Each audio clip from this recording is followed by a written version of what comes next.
Welcome to another episode of the CC Podcast Conversations, where inspiring Christians share their faith-filled stories. Please take a moment to subscribe to this podcast, leave a 5-star rating, and write a review. This helps push our content to a broader audience. Are you new to listening? Check out our other podcasts. First, the CC Podcast Daily Dose Devotions, where we're walking through the Bible, focusing on short clips of Scripture. Second is the CC Broadcast, where our weekly radio programming is archived. These podcasts are available wherever you're listening or at ChristianCrusaders.org. Okay, let's get started with today's episode. Here's our host, Matt Reister, the Executive Director of Christian Crusaders. Hey everybody, Andrew Nordstrom, Technical Director with the CC Podcast, here with Matt, our Executive Director, and this week, wearing your other hat as Executive Director of the Bible Conference. Hopefully by the time everybody's hearing this, hopefully we're in full swing and everything's going well, but we are recording ahead of time, as you've probably heard now. This is our third podcast coming out this week. And now we're going to be talking this time to Drew Forsberg, U.S. Navy SEAL. Matt, give us a lowdown on what we should expect from this interview. Drew is recently retired, like literally retired in March. I think he's in his mid-30s. And I met him, Tim and I met him when we went to that Pray.com conference in San Diego. Mm-hmm. So Tim Butker, who's one of our radio preachers here on Christian Crusaders broadcast, and myself went out to San Diego to a conference representing Christian Crusaders, and Drew Forsberg and some Navy SEALs did some activities with us.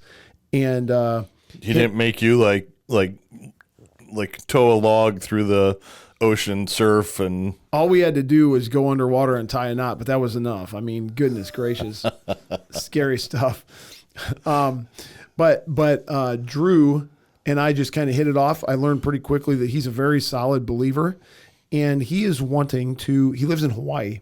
He's wanting to get into for the first time, going around and speaking, preaching, that kind of thing. And so this will be his first foray into that. He's going to give 2 messages to our conference on Old Testament warriors. So you've got a modern day warrior, U.S. Navy SEAL, talking about Gideon, who is a great example of an Old Testament warrior who we want to emulate in many ways, and Joab, one of David's warriors, who's actually a bad example of an Old Testament warrior who we don't want to emulate. So I'm excited to hear what Drew has to say. Absolutely. Now, are we going to get a reciprocal invitation to Hawaii then? I feel like the CC Podcast may need to go on location. I can work on it for that. That's a good idea. Yeah, if you could do that, that'd be good. The thought of a Hawaiian coming on vacation to Iowa actually makes total sense. It's sweet corn season, I guess. All right, so this idea of modern day warriors versus warriors for God, that's going to be something that's going to be really interesting to be hearing about.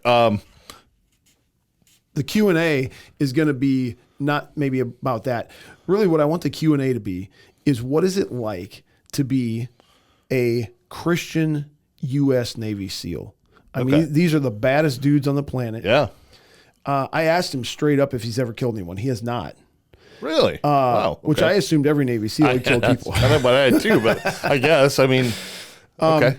And so I was going to follow that up, in our Q&A with what is, I don't need the gory details of what's it like, but I mean, just kind of spiritually, emotionally, what's that like? And then after thinking about it, after learning that he hadn't actually, I'm still going to ask him that because he had to be prepared to. Sure. And I asked him, so why didn't that happen? He said, well, I just never really had the opportunity to. And so we're going to learn why didn't he have the opportunity to. Yeah. How do you, there's a lot of Christians. In fact, I think there are entire denominations that are way more like pacifistic in their theology. Right. No war, never kill anyone for any reason. If it's between you and the other guy, you just take the hit. Type of lay down. That's not necessarily biblical, though. Right, and so I want to have Drew lay out for us, kind of how he thinks about that stuff. Yeah. And we had a little bit of conversation about that when we were in San Diego, which I'll spare you the details of now, because hopefully we get into them in this interview that's forthcoming. But he had some great responses to some of my questions along those lines, and so I thought, well, if you're coming out here to speak, let's get you on this podcast. Absolutely. absolutely. Who doesn't want to listen to a U.S. Navy SEAL? Well, I'm a little bit curious too. So if he'll talk about just how faith affects being in the military, in the armed service, because by and large, you think of at least the U.S. military. Generally, the people that have enlisted or volunteered, fairly conservative values. I think God-fearing people. Yeah, the rate of Christianity is higher in the military than out. As far as I, That's kind of my assumption. That's yeah. Again, I might be way off on that, but at least that's kind of what I assume based on anecdotal evidence. So I'm curious to hear if he will speak to that, if he will, if he's going to say, yeah, that's absolutely how it is, or what exactly his experiences have been. By the way, it'll be too late for any of our listeners, but if you have any things that you want me to ask him, that you think could be interesting, let me know. Okay, yeah. And if our if we've had podcast guests come back in the past, so anybody out there listening to this after the fact, if you hear this and you absolutely love him or any of our podcast guests, feel free to reach out. We're absolutely happy to interview a podcast guest again. By the way, because this will be a podcast that I think more people than usual will listen to just because U.S. Navy SEAL, here at Christian Crusaders, we got a ton of other content. We got other great podcast interviews. We've got some great daily devotions. We've got some great radio programming and some biblical preaching. So go to ccpodcast.com and check out everything we've got. Follow us, like us, give us good reviews, and we appreciate it ahead of time. ccpodcasts.com. ccpodcasts.com. Did I say that wrong the first time? No, it's with that S. It's kind of with the S. You have to sort of enunciate. So that's why I like to sound like a television salesman when I say it. That's ccpodcast.com. All right, everybody, enjoy this interview and with Drew Forsberg, and keep coming back, listen to the rest of the week.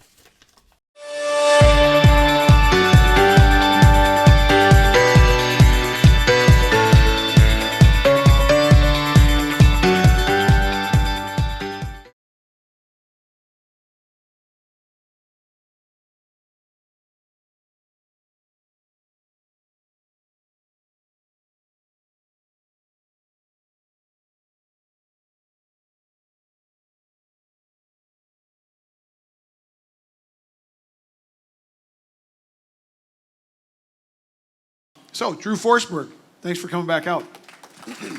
You need the number. 319 230 2271. Sit down. Okay. Okay, Drew, I got to get this one out of the way right away because it's on this Post-it note. I'm going to lose it. By the way, if anybody sees an 8.5 by 11 piece of paper with a few receipts attached to it and some numbers written on it about our nursery staff, let me know where it's at because I need that piece of paper. We got it? Who's got it? Praise the Lord. Okay, I was concerned about that. I'll take that off my mind. So here's the deal. We're going to talk about, I want to hear some juicy Navy SEAL stuff eventually, but we just want to talk about spiritual things and kind of integrate all that. And this is a question from somebody out here. Different people have different reasons, so I'm just curious, why do you use the King James Version of the Bible? I've got, I guess, a lot of reasons, but we'll just stick with at least it's proper English, and I know that we don't speak proper English, but that doesn't mean I shouldn't learn proper English, especially if I'm studying God's Word. And so with the King James Bible, I feel like I can best study it word for word. If every word is perfect, then I should be able to study it accordingly. I guess that makes me an extremist. So No. I want to follow it up, and I'm not trying to put you on the spot or anything. What is your view of other Christians who do not ascribe only to the King James Version? Like this conference. We're not a King James only conference. Are you like, gosh, these guys really need to pick it up? Or are you like, you know what? That's my conviction. I can live with people who don't have the same conviction. And I mean, don't be inhibited to just say whatever you think.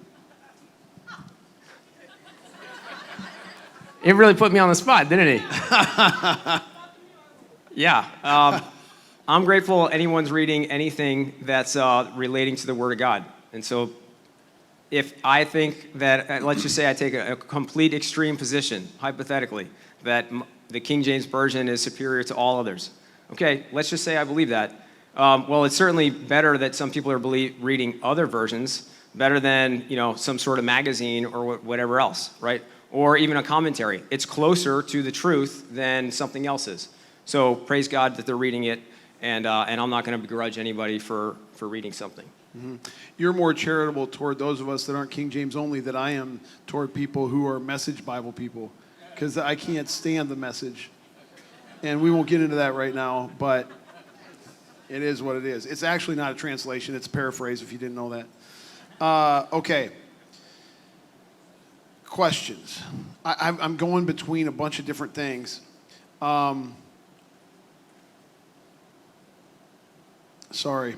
I'm getting there. Here's a good one. You'll always be referred to primarily as a Navy SEAL, probably initially for people. I mean, one of the things that drew my attention to you is when you showed up at that Pray.com event and you were a Navy SEAL. And so I think, gosh, it'd be cool to get a Navy SEAL here to speak who also can handle the Word of God well, which you've done. So you might be primarily known, or you might always be known as a U.S. Navy SEAL first. How do you feel about always being identified that way? Well, Simon the Zealot was always known as Simon the Zealot, one of Jesus' disciples. He was still following the Lord, and I bet at some point he was kind of like, can you guys just forget about that? That was a prior life. I'm Simon the Apostle now. And so with that in mind, I understand that that's something that he never could really drop in his background, and he just kind of owned it. At least the Scripture seems to just take ownership of it, and so I'll just take ownership of that as well. Cool. You said something during your message today about you see the entire Scripture through the lens of war. And honestly, in large part, I do too, and I'm not a war fighter. In fact, I would say, That's good. That means I'm not crazy.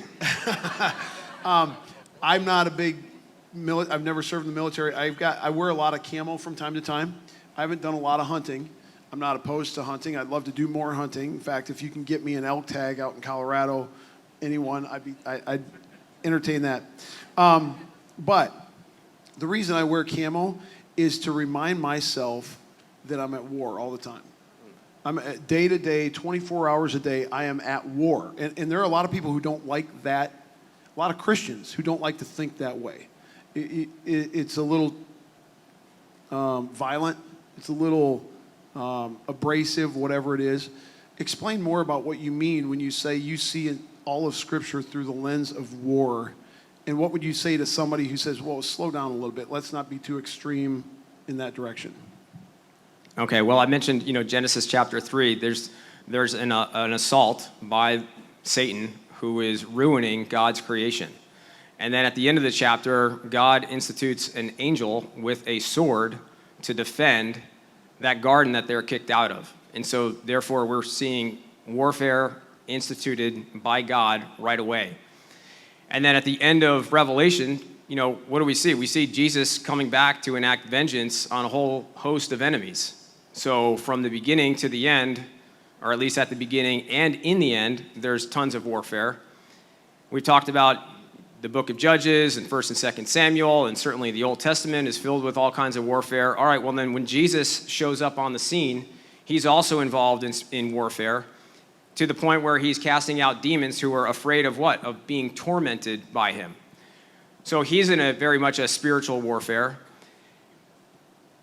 as well as even an earthly one, because everyone's expecting him to come over and deliver them from the Romans. Meanwhile, he's pointing out, actually, you know what? The enemy isn't out there. It's not the Romans.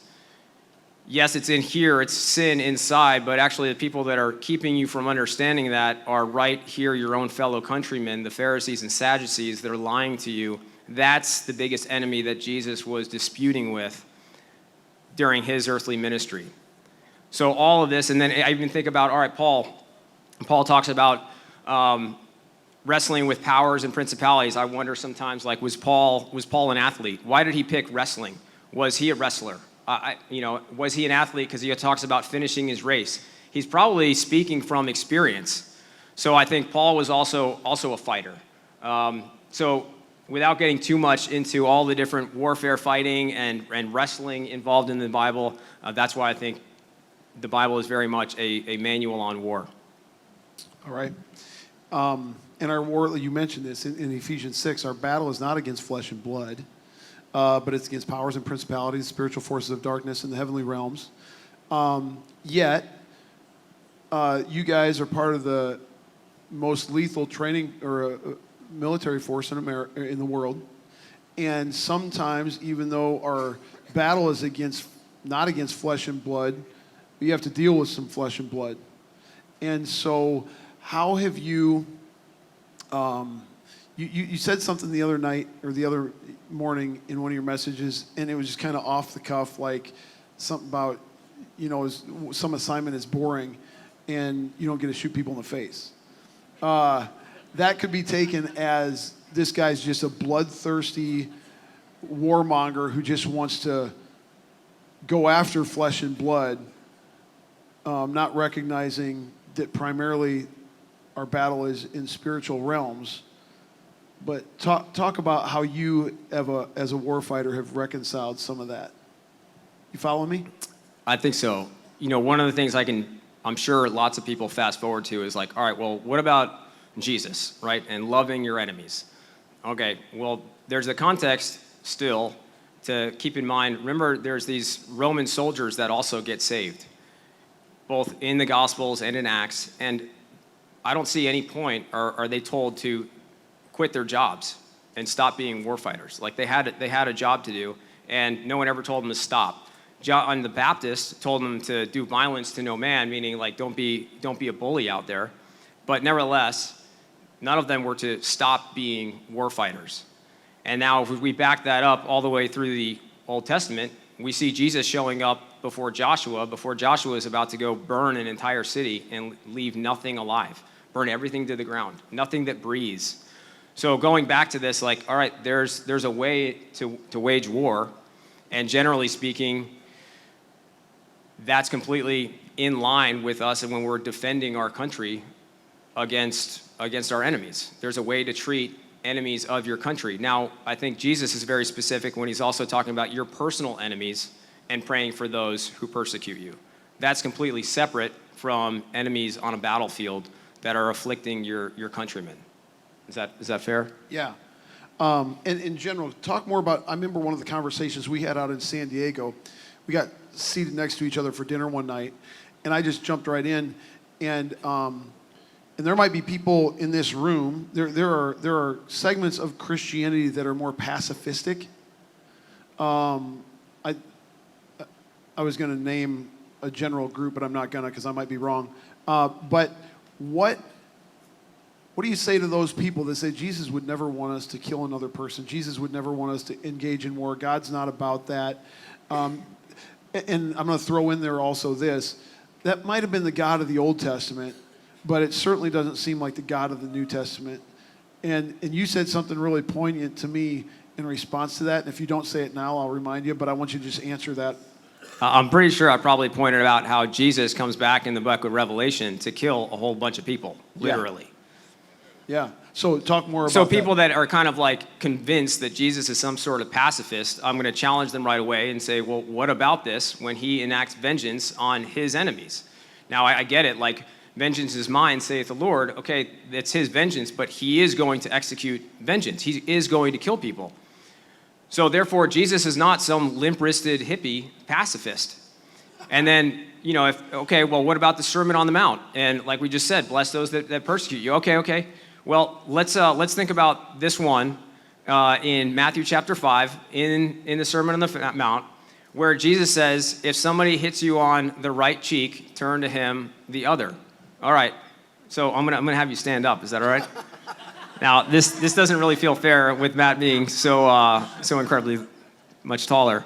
All right, Matt, I want you to point to your right cheek. Okay. So his right cheek's over here. If I'm going to hit him, I'm either going to have to slap him open palm with the left, or I'm going to backhand him with a right. It's really the only way I'm going to hit him on the right cheek. If those of us who are kind of boxers, got some boxing background, if I'm going to hit him with a jab, it's going to go straight to his nose. It's not going to go to his right cheek. If I'm going to throw just a big haymaker, it's not going to hit his right cheek. So when Jesus says, turn to him the other also, number one, Jesus doesn't say cower and walk away and cry in a corner. He says, turn to him the other. So let's think about this. What would make me think that I can walk up to someone and open palm slap him with my left hand? It's only if I think I'm better than him. Same way if I'm going to backhand him. I think I'm of a higher caste, a higher class, and I can get away with slapping him. So when Jesus says, turn to him the other, I believe, go ahead, turn to me that one there, the left. He's saying, hit me like a man. Hit me like an equal. Throw the right cross. Throw me the best you got. If you're going to be a bully, go ahead and bully me the right way and treat me at least as an equal. What comes next? He says, if anybody sues you at the law and takes your cloak, give to him your tunic. All right, so now imagine somebody who's so poor that all he's got is a cloak, his heavy thing that's going to keep him warm at night. He gets sued, he has to give that up, and all he's got is basically like a long t-shirt. That's his tunic. And now this person takes that off too. What's he wearing underneath? A loincloth, which makes him naked according to the law, which now you who sued me now see my nakedness, which shames you. And everybody who's watching this is also shamed because they just saw my nakedness. And so in a way, this is civil disobedience, and he's like, take it to the next level so that, number one, if they hit you on the right cheek, turn to him the left, showing that he's a bully. If they sue you at the law and take everything that you own, you might as well be naked. And they're also showing that he's a bully. If somebody compels you, forcing you, compels you to go 1 mile, like, hey, nerd, carry my stuff, which is what the Roman soldiers were allowed to do to Israeli citizens. Hey, nerd, carry my stuff 1 mile. That's 1,000 paces. At 1,001, all right, I don't want to get in trouble for abuse, so give me back my stuff. And Jesus says, no, go with them too. That's a way of getting that Roman soldier in trouble for being a bully in the first place. So when Jesus does this in the Sermon on the Mount, I don't think he's like, oh, just take it like a weakling and just trust God and he'll take care of you. I think he's showing civil disobedience, and I think this is where Martin Luther King got the idea for what he did during the civil rights movement. Wow, I've honestly never heard that before, and that's very compelling. That's interesting stuff. Okay, I'm getting blown up here, okay? So just forgive me if I don't get to everything, and I'm trying to sort this out and guide this conversation, so it might be a little herky-jerky, but we're all good. And if you got kids down there, leave at like 2 minutes till noon and go get them so my leaders don't yell at me again. How has war... first of all, let me ask you this. We talked about this on the phone. I was surprised to hear this, and I'm going to explain why. And I want to talk about this before we get into some of this other stuff. Have you ever killed another person? I have not. And I asked you why. And you said... I didn't get the opportunity. And so when you say I didn't get the opportunity, why didn't you get the opportunity? I mean, big picture, I guess God just didn't put me in that opportunity. You know, I've been in operations where it's like, oh, wow, there's a bunch of dead people around here. And it was kind of like, how come I didn't get to shoot anybody? I'm just being very frank with you.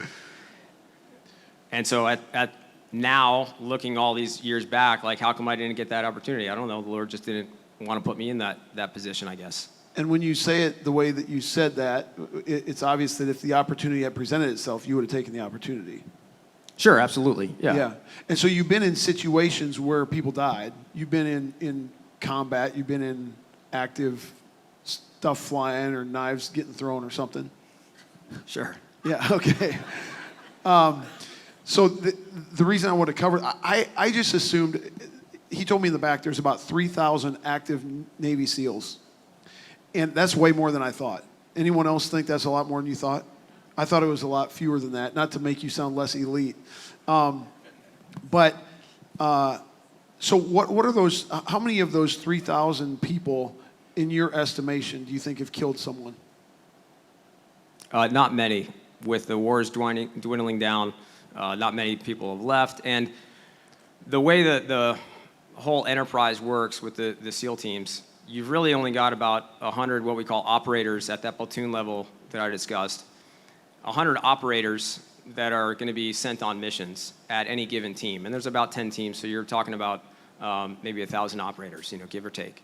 And then, okay, what about the other 2,000? The other 2,000 are supporting that 1,000 that's at the tip of the spear. And so we're the ones setting up the training, the urban warfare, land warfare situations, the jumping situations, training the tadpoles, the guys who want to come become SEALs, as well as all the other administrative duties that have to go with running the enterprise. The Navy cuts us a check, and that's pretty much it.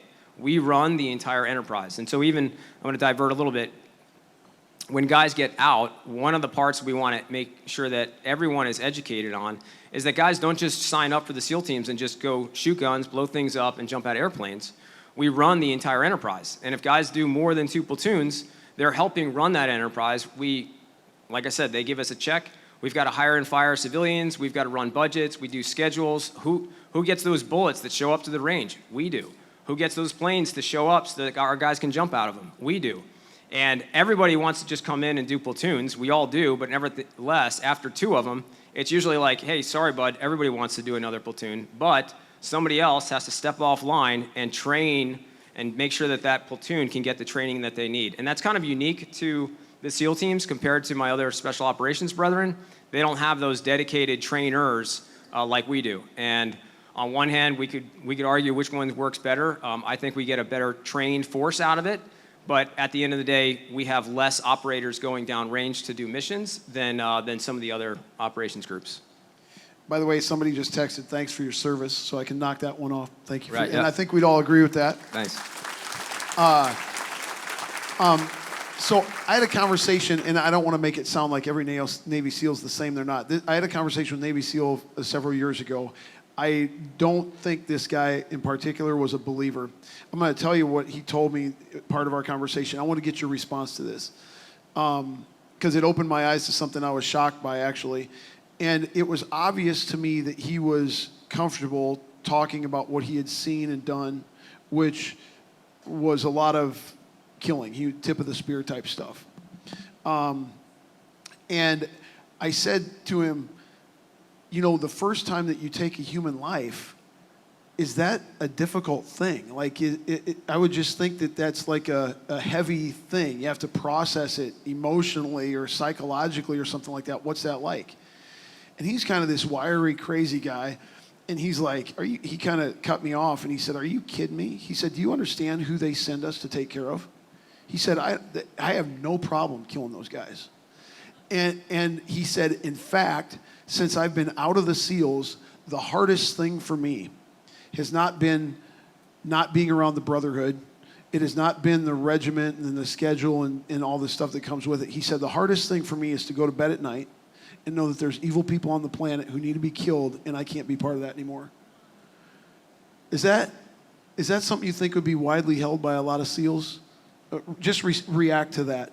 Yeah, I mean, there's a lot of evil people, and we want justice to be done. And so, therefore, a lot of us are willing to sign up and be the arm of justice. So he used the exact words. Sure. Anything else on that? I mean, and then, on the flip side, I hate to make this sound callous, but I'm sure there's some football players here. If you were a lineman and you wanted to, make that quarterback sack in a real game, and you're practicing and practicing and practicing, you are looking forward to actually sacking that quarterback, right? And so it's the same kind of thing in the SEAL teams and anywhere in the military we're in a combat role where you're consistently trained for this, and so you're looking forward to actually doing it in a live game. Pardon the illustration, but that's kind of what it is.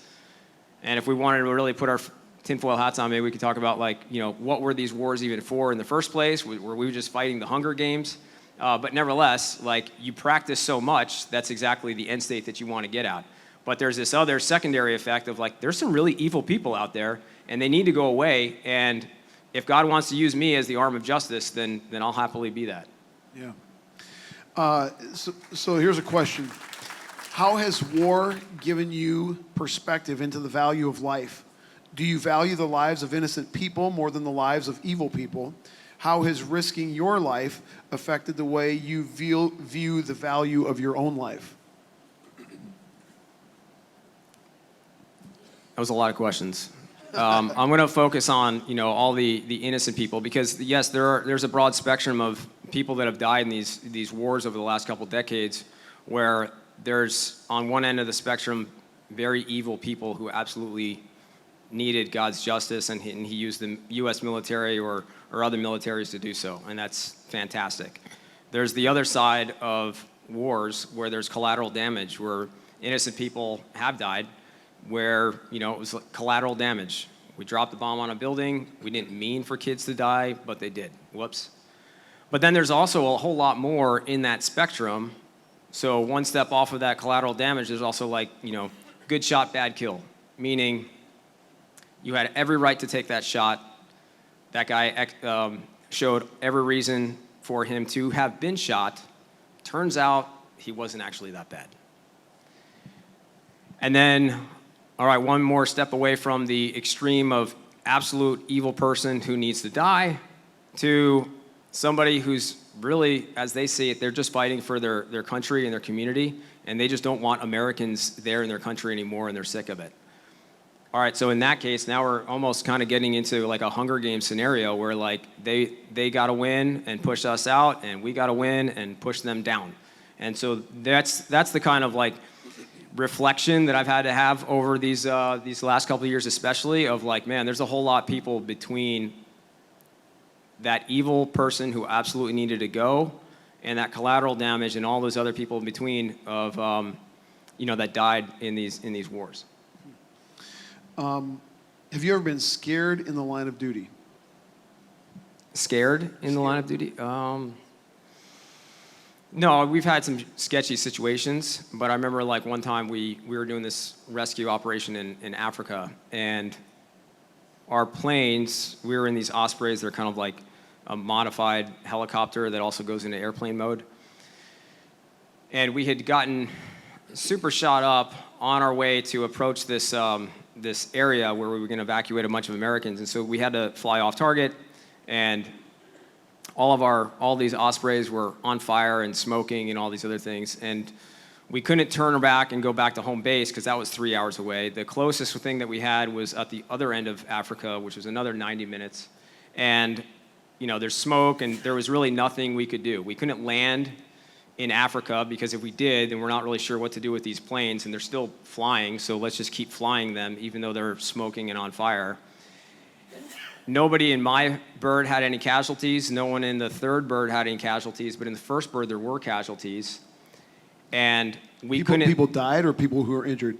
No, my guys who were injured. I had 6 guys in there. 3 of them were injured, and it turns out 4 were injured, but 3 were bad. And so it was the one-on-one ratio, 3 guys that could treat 3 guys. But we couldn't stop, we couldn't help them, we couldn't unload and deload and do anything else. And so all I could do was, watch my plane on fire and just pray for 90 minutes, all right, Lord, I'm not really sure what we can do here. When we got closer, one of the medics that was in my plane was like, hey, you know what, we can draw some blood, we can do a walking blood bank. And so me and another Christian guy, we both gave blood so that once we got on deck, we could give our blood to one of the guys that was unconscious in the first bird. But aside from, just realizing there was nothing we could do at this point other than pray, I wouldn't say it was really scared. It was just kind of more like, all right, Lord, well, I guess this is part of the plan, and I'm not really sure what to do here, so just show me. Walking blood bank sounds pretty dope. I mean, that's tough stuff. That's pretty cool. So you mentioned another Christian in your group. One of the questions is, did you have other Christians in your group, and how was that? Yeah, we had a lot. I was really grateful when, I got saved after my first deployment. So my first cycle, Team 5, we went to Iraq, came back, and like I mentioned, creation science was brought up to me, and I was a big evolutionist. And my friend, walked me through creation science. He had me watch some videos by a guy named Kent Hovind, who did a masterful job of breaking down all the lies of evolution, and almost reminding me of those questions I had as a second grader, hey, teacher, how do they know that? And he's like, this is why they don't know that, and this is why they just, told you these lies. So I came to Christ months later after that. That was a big wall that had to come down. And then I got saved, got baptized, and I was on my second platoon, but I was still with like a lot of my comrades that I already done the first platoon with. And a lot of those old habits, like, I just kept up with. But now they felt icky. I didn't like doing them, but I wasn't really sure what else to do because, these are my teammates and this is what we do. And God was good to me. He threw in an older guy into my platoon that time. He came a little bit later, but he was older. He lived in the same neighborhood as me. He had 2 kids. He was a surfer, and he was a Christian. And so he had like everything that I wanted. And so he really helped mentor me on like, hey, man, you don't need to hang out with Dirty and Brad the guy's name was Dirty. You don't have to hang out with those guys anymore. You're a Christian now. And he kind of challenged me on like my language and some other things. And so that was God's introduction of like, all right, I said 2 by 2, I'm going to send you another guy, and it's up to you if you're going to latch on to him. So he gave me a Christian right away. And then, let's see, we did that deployment. I got some digital discipleship through an iPod, which was a great help on that deployment. And then when I taught urban warfare, I was kind of alone again. There were some Christians, like as in like nominally Christian, but not too many of them had too much fruit. And that took a while to kind of just set myself apart and really set in. But then he gave me a chief who was a Christian, and one of the things he challenged me again was evolution. We sat down, had some lunch, and he's like, "Oh, you're a Christian, I'm a Christian." Found out that I actually believe in creation and that God did it in 6 literal days. And he was like, "You're gonna get to heaven, God's gonna call you an idiot." Really? Just because I believe his word as it's written? And so at least I was on friendly terms with him, and we were doing an urban warfare trip out in Kentucky. And I challenged him and some of the other guys who were also working at my cell that said that they were Christians. And I was like, hey, there's this creation museum, a couple hours down the road, and we've got the weekend off. Do you guys want to go down? And man, I'll tell you what, that like really changed them. The way down, everybody was talking and making fun of everything, but on the way back, they were quiet. It was like God really showed them, hey, if the Bible's true in the beginning, maybe you don't know everything. And so it was a very quiet ride back. And it was cool in that regard. But God brought in these Christians, and then when I did my platoon LPO, like I mentioned, I came in and I was like, hey, this is the expectation. I don't want any of these posters to go back up. And a lot of them were like relieved, and I got to know some of them, and a lot of them came from Christian backgrounds. And like I said, we had 5 non-drinkers. I'm a teetotaler. It took me about 2.5 years after I got saved to take that firm position. But nevertheless, we had other believers in that platoon as well. And so I think it was like a nice safety in numbers. And once you had like one guy who was willing to take a stand, then more guys could kind of be like, all right, do I want to hang out with that crew, or can I be myself and more align myself with this other crew? But all it really takes is one. It's good.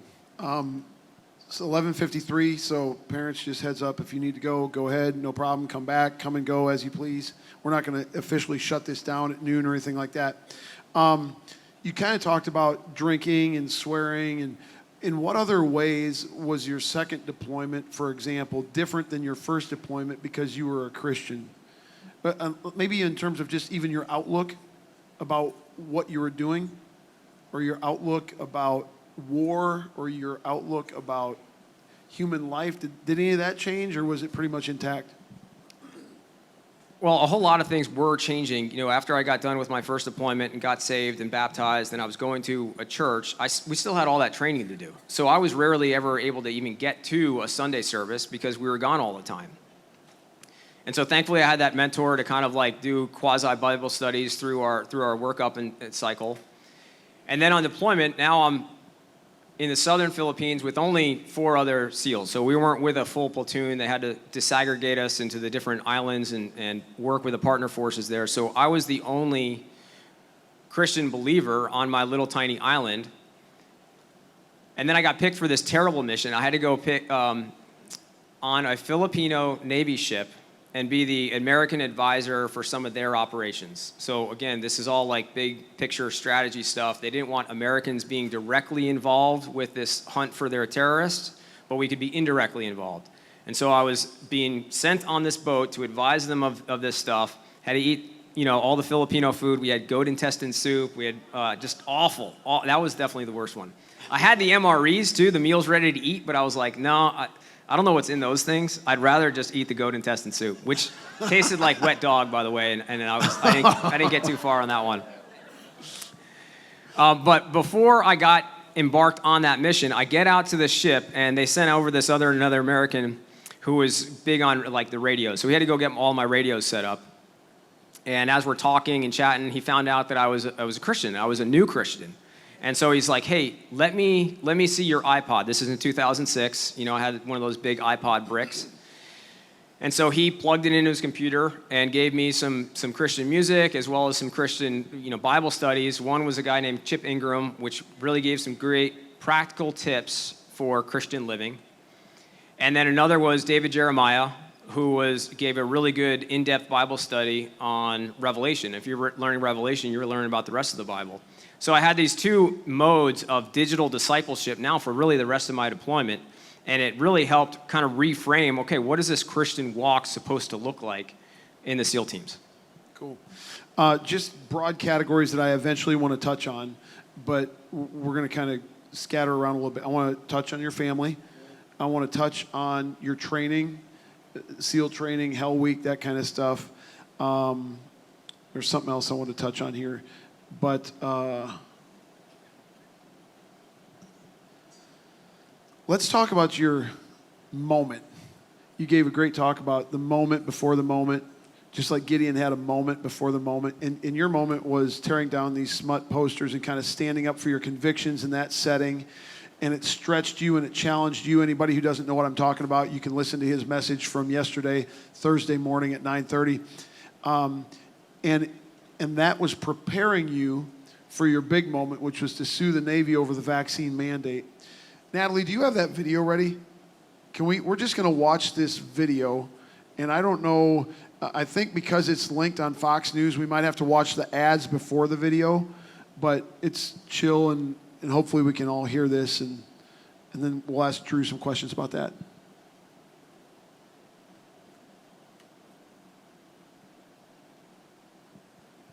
Do you need more time? Do you need me to talk about something else? I can't see the screens. It's coming. Okay. We're working on sound.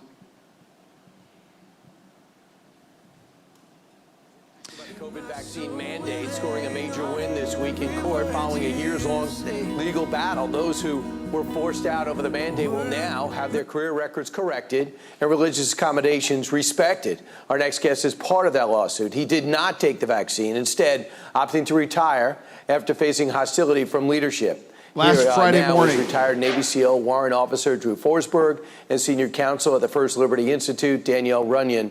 For you, Drew, how does it feel to be vindicated?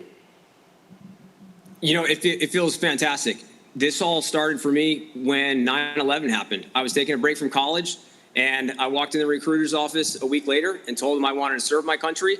I wanted to get as close to the fight as I possibly could, and I wanted to see what I could do to get into the SEAL teams. And so I started training, got into boot camp several months later, went into the SEAL teams, and at the 19-year mark, after serving my entire career in San Diego, I took an assignment down to Hawaii.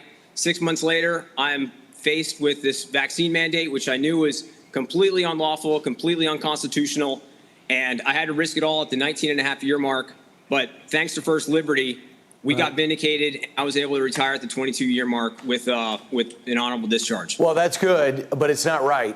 You wanted to go 30. No. You already gave so much, and you were harassed while in there, right? They were trying to intimidate you to do it, correct? Correct. There was a lot of coercion and manipulative measures. There was threatenings of dishonorable discharges. They wanted to pull our tridents, meaning we're not SEALs anymore. We're not allowed in. And this all came from the senior SEAL officer ranks. And that was, I think, the most betraying kind of a thing that I could ever go through, because I expected this from Big Navy, but not from our own brotherhood. I feel like they really betrayed the brotherhood. So, Danielle, what does it feel like to not only help Drew, but thousands of others? This is a phenomenal win, consistent with the mission that we set out to accomplish. at the very beginning of this case, we were able to protect the careers of over 4,300 sailors. And this is a tremendous win, not only for them, but also for all service members. This sends a message to the Department of Defense and to military leaders that we need to get back to the business of being a military, and that we need to stop this ridiculous and unlawful purge of religious service members, people who volunteer, raise their hand, show up every day to put on the uniform and defend and protect the Constitution of the United States and our freedoms. But as good as this feels, a lot of men and women wanted to continue in their careers and were drummed out. And now they changed the way they left, obviously, with honors, but it's not going to change the trajectory of their careers, right? It's not, well, it will change the trajectory of their careers in the sense that now they can have their promotions protected, they can have adverse information removed from their files. For those who were discharged, they're going to have their DD-214s to be updated to show that there's no misconduct, that they ever engaged in misconduct for refusing the vaccine. So really it does provide meaningful protection. And out of the dozens of cases that were filed, we're the only ones that got this substantive relief, and it's really a tremendous victory. Drew, real quick, are you going to go civilly to try to reclaim the salary you would have gotten? You know, I'm excited about this mission accomplished right here. You know, as SEALs, we don't win wars, we accomplish missions. And we accomplished the mission of letting guys stay in and finish out their time in the Navy and leave on their own terms. Right. But I think there's a lot to be done to hold those military officers accountable who went out. And I'm happily to join on the next lawsuit to go after those. Absolutely. And by the way, do you get your pension even though you're short of 20 years? No, I retired at 22 years. Thanks to 22, First Liberty. okay. And this injunction, I got 22 years in, so I'm good. All right, Drew, Danielle, congratulations. You deserve it. You never should have been put through it. All right, so we're not going to. The purpose of bringing this up isn't to debate the merits of the vaccine itself. I think the thing was the vaccine mandate, which is what kind of triggered you into action. You can talk about that a little bit more if you want, but here's a question that I'll just throw out there. Coming from someone who was let go for not taking the vaccine, I had several years of feeling attacked and feeling tremendously hurt, but at the same time, felt the honor of standing up for the truth, for the Lord. Just wondering if you had the same deep hurt feelings and struggle with emotions regarding all this. Yeah, absolutely. And I'm glad that we won, and I would have been glad to just get kicked out either way because, you know, we're standing up for our convictions. And as Christians, we're not promised to always win here on earth. You know, the win is on the other side no matter what. And in this case, I'm glad that I could stand with someone like that and leverage, I would say, the Navy SEAL Trident for a good reason. And I say that because during the wars of Iraq and Afghanistan, there was parts where you'd go into a Barnes & Noble bookstore and there was like just sections of guys who are writing books. And so books with big tridents. Why? Because they're trying to get rich. They're trying to tell their story and talk about what a great hero they are. And it was just kind of like nauseating inside the SEAL teams. We really didn't like it.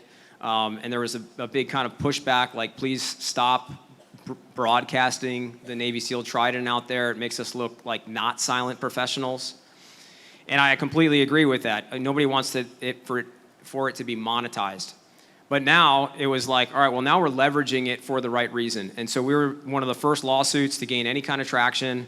And it was kind of cool to be like, all right, Navy SEALs, here to get you out. Navy SEALs, you know, winning this war first to defend the entire country regarding these vaccine mandates. And then everybody else, all the other forces kind of trickled in behind. So it was kind of cool to be on the forefront of that. And I'm sorry for that one person that got kicked out. I know not everybody was able to benefit from it, but everybody in the Navy, so long as they had the gumption to file that religious accommodation request, they were saved. Because by the time the injunction had been offered, the Navy had not kicked, as far as I know, the Navy had not been kicked out any single person. And so all they needed to do was stick to their guns, and we came to the rescue. Cool. I know in the NFL, there was a famous wide receiver named Beasley, Cole Beasley maybe. He played for the Bills, but he was a veteran receiver who had a lot of clout in the league. And he got pretty vocal about the mandate that the NFL had. And kind of he felt really called, kind of like what you were saying, using the Navy SEAL Trident, which is high respect, high honor, kind of top of the food chain in the military. And they want to use that clout so that these younger NFL guys who have no clout and are just getting bullied around by this thing could come up under it. And so kind of a similar thing. You mentioned something that led into another question that came up here. What do you think about, I'm going to name some names, and so I'm assuming that your answer isn't directed at these specific names, but they're names that come to mind of people who've been public, SEALs that have been public and talked a lot about it. So you got guys like Jocko. You got guys like Robert O'Neill, who claims that he shot Osama bin Laden. I have no reason to believe him or not believe him. I'd take him at face value. You've got Marcus Luttrell, who wrote Lone Survivor. There are many, and you said Barnes & Noble had entire sections of books with the Navy SEAL trident on it. People who are telling their story, but you do like to be silent professionals as a general rule. So say more about what you kind of alluded to there in your answer. Yeah, it's tough because I do know a lot of these guys, and like one guy, for instance, okay, I'm making exceptions now, right? It should be never, never say never, never say always. So is it okay that some guys write books and some don't? I think so. So one guy out there, Jocko Willink, I think he's 100% the real deal. I got to work for him when I was at the urban warfare cell. Jocko was over all of the training detachments, so he'd come out for the final training exercises for whether it was land warfare or for us with urban warfare. And me listening to him do debriefs for the platoon's performance and me trying to be a better instructor and a better SEAL operator, I was taking notes. This doesn't sound blasphemous, I hope, but it was like having Solomon explain the Proverbs, was when Jocko was talking about war fighting and how to lead better as a platoon in urban warfare. So he was 100% legit. He did 20 years. He did all of those things, and he was also one of the most well-read, as in like he read the most. I don't think he really like watched any movies. We'd be like, "Oh, Jocko, did you watch this?" And he's like, "No, I just read." So he was like 100% exactly the kind of guy that he portrays on social media. That's 100% authentic. He woke up super early. He was a super minimalist. He read all the time, and he wanted to make sure that all of us were as best educated as possible. And I'll also even say this. He was such a good at debriefing everything, but me and some of the other guys were thinking, you know what, Jocko shouldn't be debriefing these notes. I'm in E6, I should be debriefing some of these things. And so I would begin to do this in my debriefs, and I would see Jocko over there with his pen, and he would just cross that off. You'd see him like one-lining things out, and his debriefs became shorter, they were more pointed, and he could get more into some of these specifics about leadership that was his lane. Because it wasn't like, oh, Drew said that, but I got to say it again because I can say it better because I'm Jocko. He was never like that. He was like, that topic's been covered, and I don't need to say it anymore. So he was 100% legit, and I've got the Warrior Kid series for my kids, and I think he's one of the great voices of the community. How did you guys win this suit and others did not win their suits? Ooh, that was really cool. There's all this talk about, all right, what was FDA approved? Well, the Pfizer was FDA approved. No, Pfizer has BioNTech, and BioNTech was what the Navy had on the shelves. But Comirnaty was another thing that Pfizer put out, and Comirnaty was approved. And the Defense Department did not have Comirnaty on the shelves. So we were like, there you go. Ipso facto, this is an illegal order. This one that they have is not FDA approved, and they can't make me get it. And the only way they can make me get it, because it's experimental use, would be if the president signs the order. And he didn't sign the order, the SecDef did. So either way, this is an illegal order. And our lawyer was very smart, and he was like, yes, that's true, but what happens if the president does sign the order? Or what happens if they get a bottle of Comirnaty? And he was like, I believe that the Navy is not going to process the exemptions as they are supposed to. Meaning there's long-standing manuals of how they're supposed to process these exemptions. And he's like, and they're gonna have so many that they're not gonna have time and they're just gonna rubber stamp all of them? No. And we're gonna prove that. And that's exactly what we did. We proved that they were absolutely rubber stamping. They were not going along with their own process that they said that they would. We've got that on record. And like this starts at the local level. Those officers were not going according to the manual, and then all the way up to DC, because that's where it finally had to get adjudicated, whether you got an exemption or not. There were people in DC that also were like, I know they're not, and we've got the memo to prove it. They're passing around, so we had some whistleblowers send it over to our law firm and say, we can prove that they're not going along with the manual as written.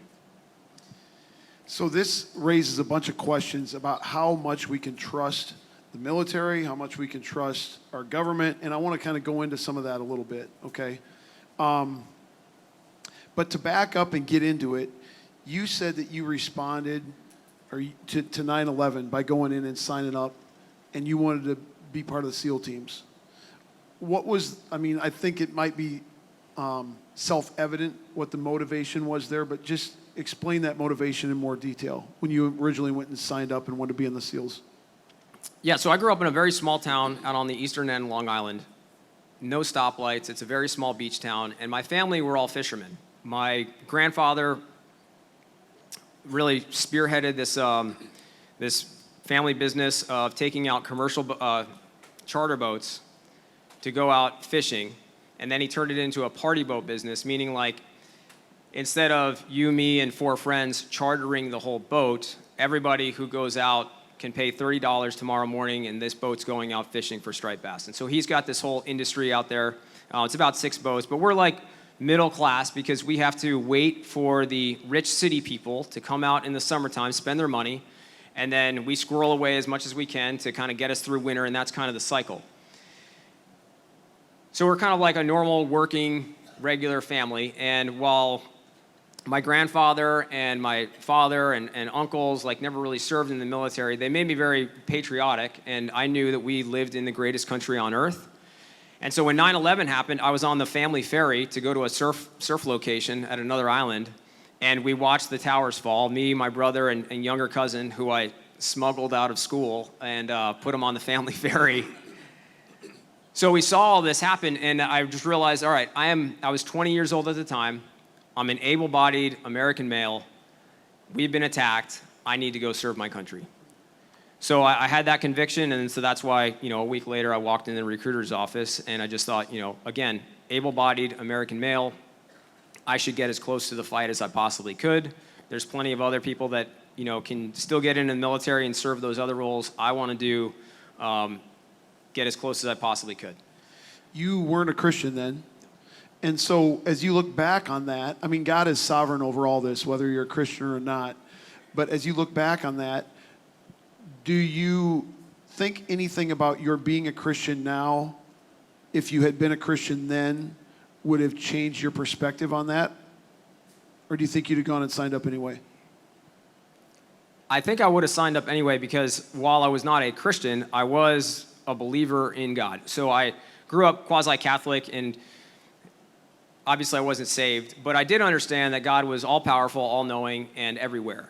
I just didn't know what that really looked like. And I already explained why it couldn't look like Jesus, because Jesus taught Genesis and Jesus didn't know about evolution. So as long as you're brainwashed with evolution, it's really hard to make that logical connection to Jesus actually being God.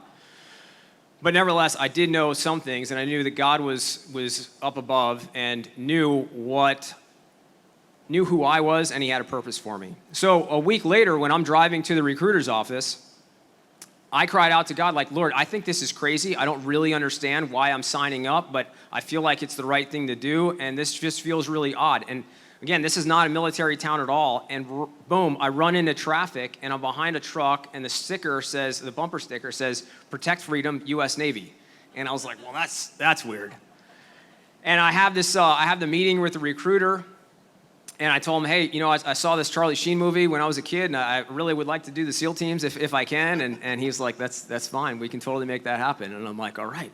So I'm fired up, and I go back to my town, little town Montauk, and I'm at my cousin's house. No one's there. And I'm just kind of sitting there by myself, killing time, and I'm wondering, wow, this is a big step, and I don't even know what I'm getting myself into. And I turned on the TV.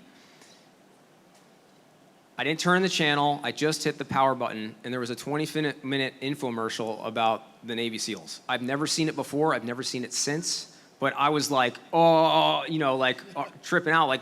God, I can't believe you're talking to me. This seems like another confirmation. There's too many coincidences here between the bumper sticker now and this. This is just wild. But I also knew I didn't really know how to get ready. I was just a surfing college kid, and I knew that the training was going to be hard. And I wasn't sure exactly what that looked like.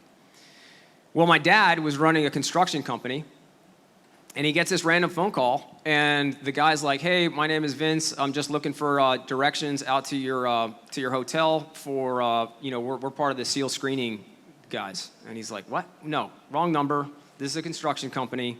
What do you mean SEAL screening thing?" And he was like, "Oh, we take kids who want to go be SEALs, and we give them a bunch of tests between running and swimming, push-ups, sit-ups, pull-ups, and we see if they're up to standard so that we can send them to boot camp and get them into SEAL training." He's like, "You got to be kidding me." As a week ago, my son is interested in going into the SEAL teams. Can I find out more? Where is this test? And so we got the information, and me and my dad drove up the island to go watch this test take place. And so now all of a sudden I had an end state in mind. Okay, I got to be able to swim in that pool for this kind of stroke at this kind of distance. This is my time. This is what happens next: pull-ups, push-ups, sit-ups, and then a run with pants and boots. All of that was not just a coincidence, right? That was like the Lord confirming, this is what I want you to do. And so then even when I was in Buds, I was kind of wondering, like, all right, Lord, I'm here. I'm not sure if you really want me to get through this training pipeline, but this is really cool, and I'm really enjoying it. And, you need to get me through tomorrow because I'm not an athlete. I don't really know how I'm even still here. And somehow, again, he just kept making me perform, kept making me pass all the tests. And so looking back, the Lord was 100% on my side, pushing me in that direction, even though I had not yet accepted Christ as Savior. So your perspective, you used the term last night or even maybe today, endless wars, conspiracy theories, Hunger Games. When you signed up, I'm guessing that you had a more simple view of the American military, American government, and since then, your view is probably more complex, or at least I'm inferring that based on a few things you've said.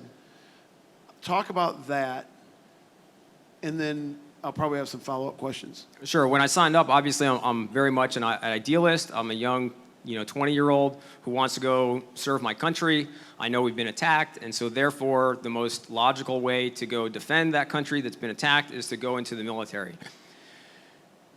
And I'm not sure how many people saw the movie like Black Hawk Down, but I was kind of like the young ranger there who is all about, just serving his country. And then, as an older guy now, I can also remember the scene in the movie where there's this Delta operator, and he kind of talks to him, and he's like, a lot of people ask me, Hooch, why do you do it? Are you just some kind of war junkie? Why do I keep signing up? And he's like, for me, it's not about the politics. It's all about, the guy next to you. And so that's kind of what kept me through all of those years was like, yeah, at first I signed up for being an idealist and like America, rah, rah, rah, and we're going to go free the world. And the more I watched from being in the operations and leading them and then being on the side of planning them, the more cynical I got, like, I don't think we're really here to win. These are endless wars. I'm not really sure what we've accomplished. We didn't make Iraq better. We didn't make Afghanistan better. We didn't make America better. We got more poor. We spent blood, money, and treasure over there. We've lost people. And none of this seems to be in our best interest after all these years. So I'm kind of disheartened about this. But, if you were to ask me today, like, would you go back in? Yeah, I guess I kind of identify with the dude Hooch in that movie of like, you don't do it for all of this, you do it for the guy next to you. And being part of that brotherhood within the SEAL teams was very unique. Just being around that kind of caliber of guys that could really connect because of the really hard training that we all went through, just not in Buds, but then also in that unit level training. There was some training operations that we did that was like harder than anything we ever did in Buds or Hell Week. And it just really makes you connect with some guys that you probably wouldn't be able to connect anywhere else doing any other kind of job. Would you still consider yourself a patriotic, pro-USA type guy? 100%, yeah. I'm just not drinking all the Kool-Aid. So I think sometimes there's red-flavored Kool-Aid and there's blue-flavored Kool-Aid, and I like red-flavored Kool-Aid better, and I was always a red Kool-Aid drinker, but now I'm kind of like, I'm not drinking any more Kool-Aid, and I'm recognizing that it's Kool-Aid, and I'm just kind of like, I'm 100% American patriot, and I love America, But the narratives that are being put out on the blue and red-flavored Kool-Aid stations, I'm not buying that narrative anymore. Interesting. I know I'm jumping back now. We might come back to some of this. I'm jumping back to the lawsuit. How did you navigate continuing your service and taking orders from your superiors who disagreed with you? This actually ties into what we're talking about. And did it become tense inside the SEAL community? So the officer that I worked for, because I was his number 2,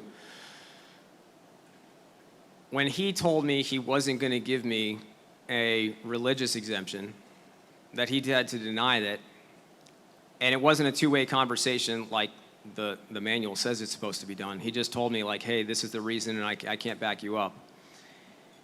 I wanted to kind of reflect on, all right, well, what is a good Christian to do right now? And so I told him, and I was like, I totally understand, because I did. Like, he's looking out for his career. He's not looking out for the Constitution. So I can empathize with him. And I said, you know what, I'm going to keep showing up. I'm going to work as hard as I possibly can for you. And I tried to fulfill that as much as I could. I also then was like, you know what, wait a second.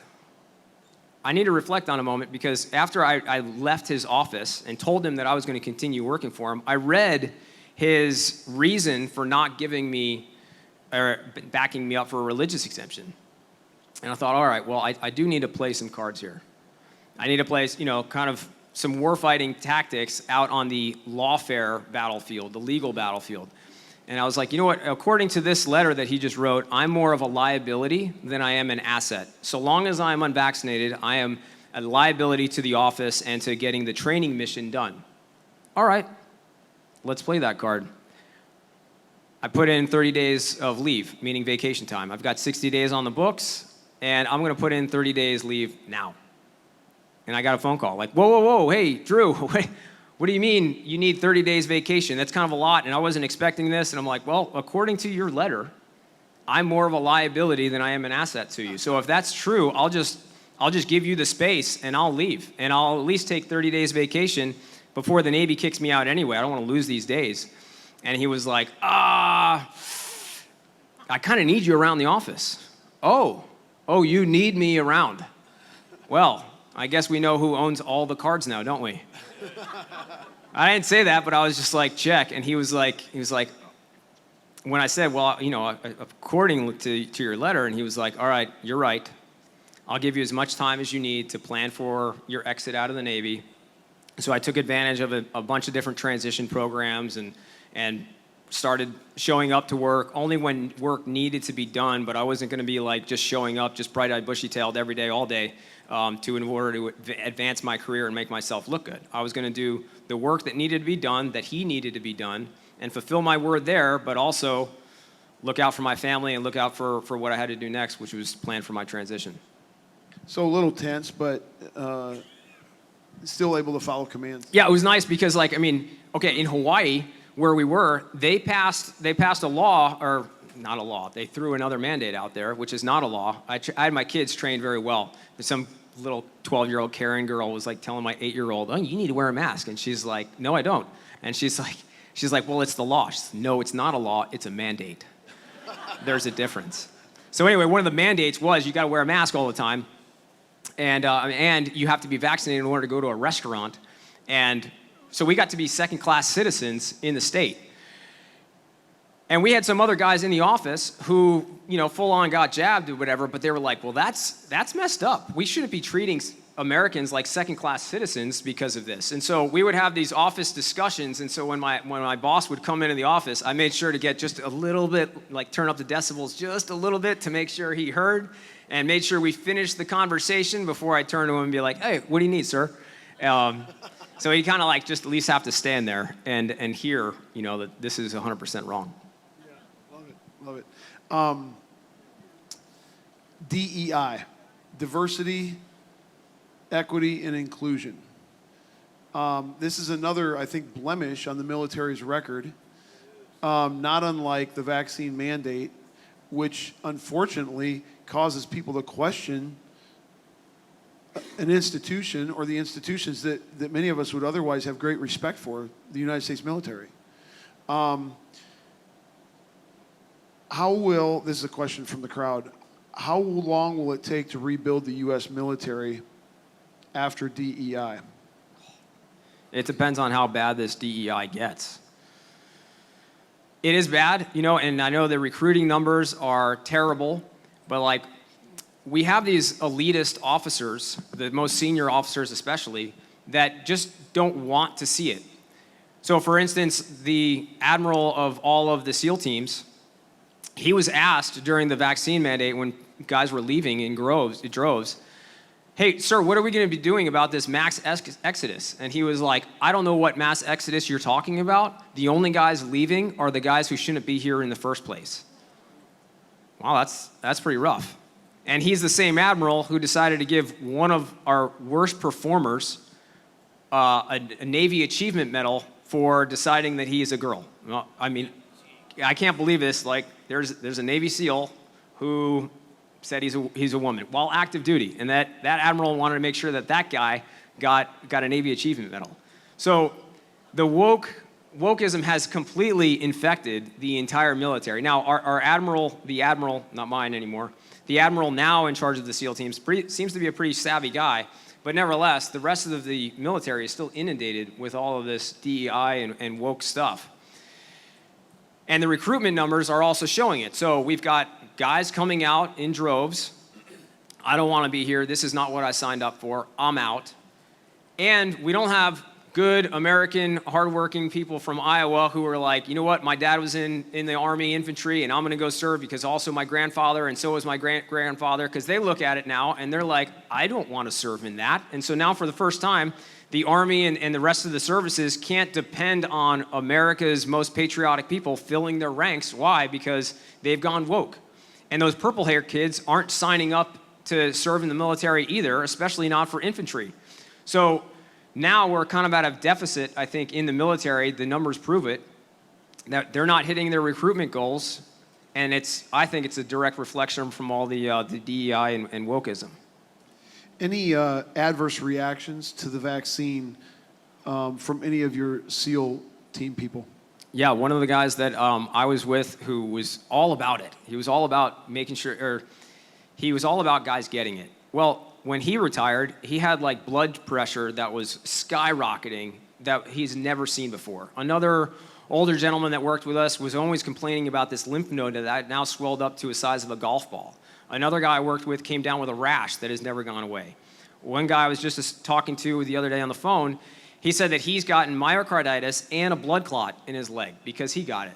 So yeah, there's definitely and another young lieutenant that I helped mentor come in, he mentioned that he's got it, and he got the Johnson & Johnson, one shot and done. Well, he's had a hard time even like getting to a workout because his warm-ups were sending his heart racing over in the 200 realm.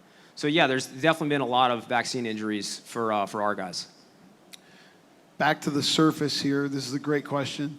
Do you play Call of Duty? And if so, can I be on your team? A video game, a warfighter video game. Yeah, no, I don't. I don't play video games. Do I do like first-person stuff? Yeah, I have two boys, and I make sure that they understand like warfare and what is an ambush. And so my youngest one, he totally wants to be a frogman, and he'll like surprise me in the morning and be like, ambush, and he's got his gun out.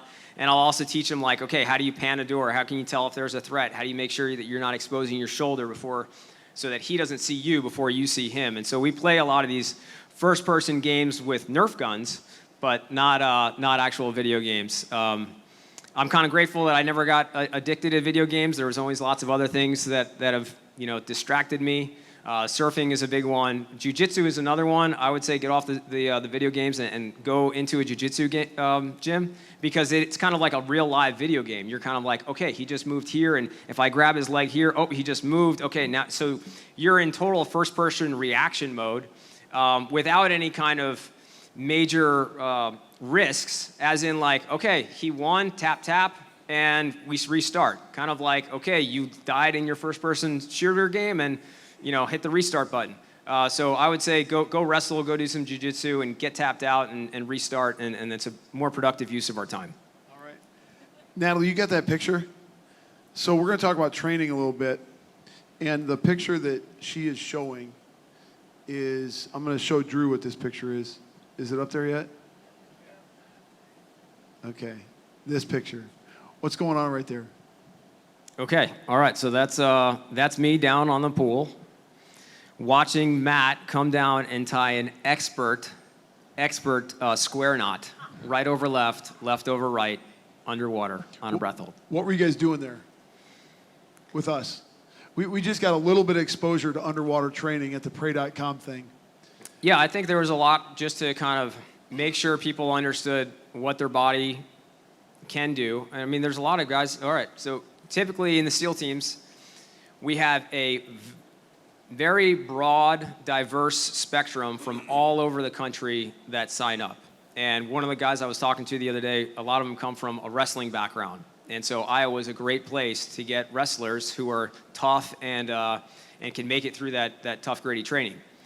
But usually they don't have a lot of ocean waterman experience. And so that's a deficit. And then you have some guys who grew up around the water and they can kind of like bring that to the table.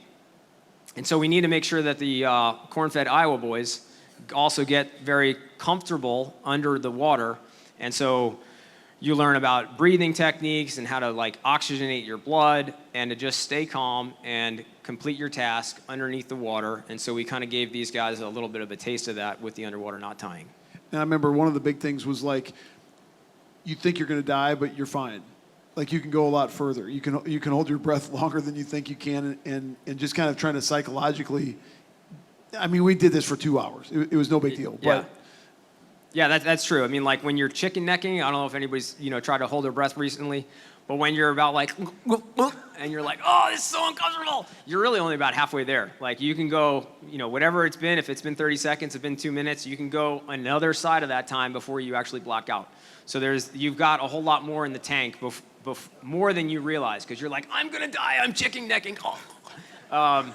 But you're only halfway there. It's okay. Just continue to push, finish the mission. by the way, Impact Catering is out there serving lunch, so you can grab lunch, come back in, stay out, whatever. This will be archived, and you can listen to it later if you're looking for a reason to leave. If not, we'd love having you here still. So training, the big thing that gets a ton of attention is BUDS, basic underwater what? Basic underwater demolition SEAL training. Yeah, and that's what, 12 weeks? No, it's about 6 months. 6 months, Yeah. okay. And like the apex of that is Hell Week. Hell Week's after the first 3 weeks. Okay, and it weeds a ton of people out. Yeah, so you get a ton of students that start, about like maybe 200 students that start, and then by week 1, that number is significantly lower. Week 2, even lower, and then after Hell Week, which I think is now week 3, it's probably only about 20% of that original number. And what do you do in week 1 and week 2? You're getting the guys familiar with the exercises in which you will do in Hell Week. So carrying the boats, using the boats out past the surf zone, coming them back in, and the log PT, as well as some other like timed runs and swims and other kinds of things. Describe your Hell Week experience, like how it starts, what you do, how it finishes. I'm going to have several questions about this. Okay, so for us, we started on a Saturday night, which was kind of an anomaly. Usually they start them on a Sunday night. Do you know it's going to start when it starts, or do you not? Well, you know Hell Week is coming. Yep. And so then they tell you, like, everybody be here at this time. This is when the class musters, and that's when sometime. You don't know exactly the moment, so there's kind of like this moment of surprise. And they kick it off, and they call it breakout.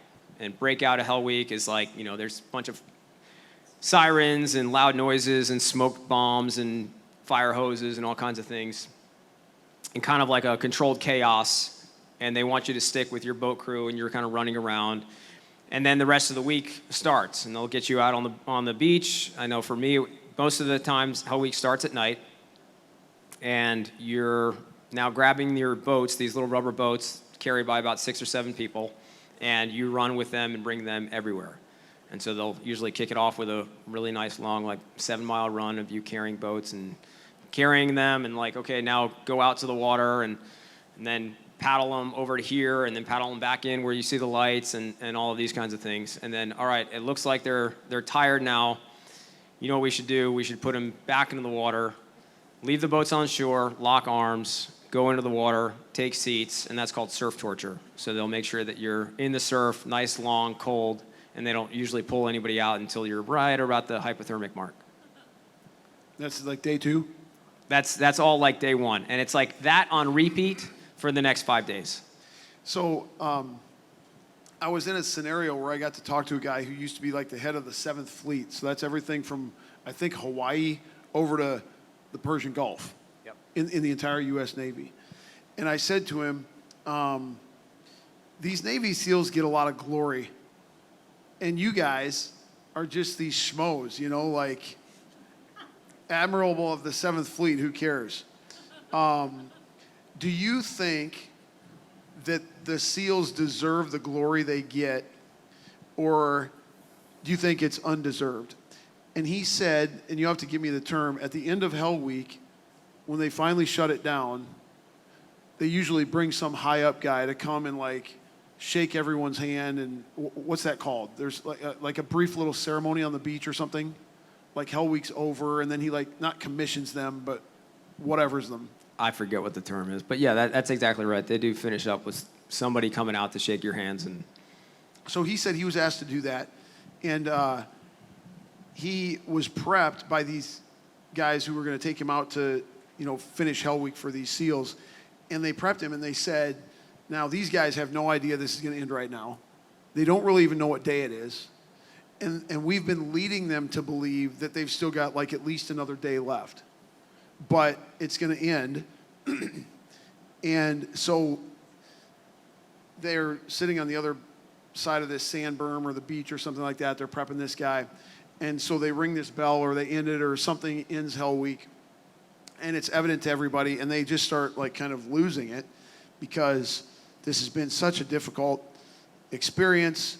And he said that he's shaking their hands, each one, and there was a guy following him with hand sanitizer, he said, who was, like, wiping his hands off after every guy's hand that he shook. And he said these guys are like skins falling off of them. They've been out in the sun. They've been out in the ocean. They're just completely dead, zombies. And he said that they eventually, I mean, they're just, you know, jumping around, celebrating, hugging each other, and crying. And he said they walked back to some place, and there was a big stack of pizzas. They had dinner because they hadn't, I don't know what you eat during Hell Week. Maybe not very well. You certainly don't sleep very much. I want you to talk about some of this from your experience. But he said these guys' muscles seized up so bad that they had to feed each other the pizza, rather than some of them couldn't even eat the pizza themselves by bringing it to their mouth themselves. So this is a non-SEAL, top brass Navy type guy. And he said it was at that moment that I was like, none of the rest of us can do that. And they deserve all the honor that they get. There's I think it was on HBO maybe, a documentary on Hell Week or something like that that's interesting to watch.